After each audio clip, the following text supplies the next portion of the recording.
उड़े देश का आम नागरिक भारत सरकार योजना को 8 वर्ष पूरण होइछि।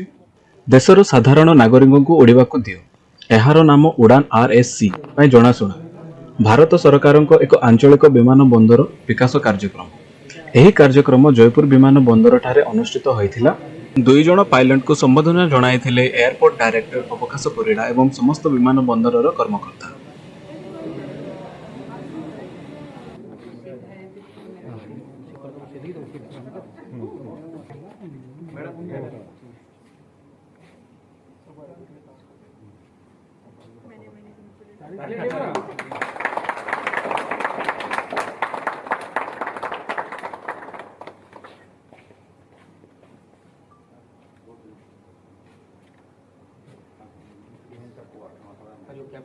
Oh yes sir, no issues, it's all for you guys. You guys are here sir, please take it. Thank you.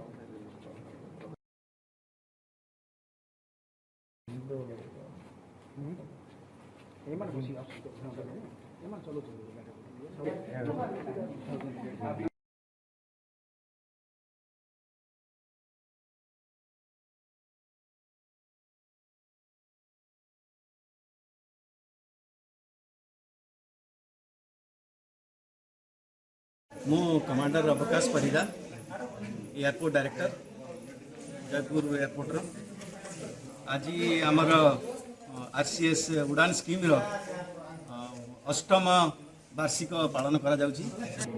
एई उड़ान स्कीम टा 8 वर्ष हला आरंभ हलानी किंतु आमर जयपुर रे 2 वर्ष हला चली आमर सेकेंड एनिवर्सरी एवं 30 तारिख कंप्लीट हम कारण आमर जो डेवलपमेंट प्लान थिला उड़ान स्कीम रो ओडिशा गवर्नमेंट ताकू भल भाव इम्प्लीमेंट कर ओडिशा सरकार को फर्स्ट प्राइज मिला जोटा हैदराबाद रे गोटे सेलिब्रेशन होता मिनिस्ट्री ऑफ सिविल एविएशन से अवार्ड देते आमर department of civil aviation receive करते आमर गोटे एरोप्लेन आसी जोड़ा कि आरसीएस जोड़ा रीजनल कनेक्टिविटी अच्छी भुवनेश्वर टू जयपुर जयपुर टू विशाखापट्टनम आमर कनेक्टिविटी चली बहुत डिमांड भल अच्छी छोट एरोप्लेन चली आर बड़ हवापाई प्लान अच्छी से प्लान ऑलरेडी सर्वे हो सारा दुईटा फ्लाइट 3 दिन जाऊँगी आ सबुदिन गोटे फ्लाइट जाऊँगी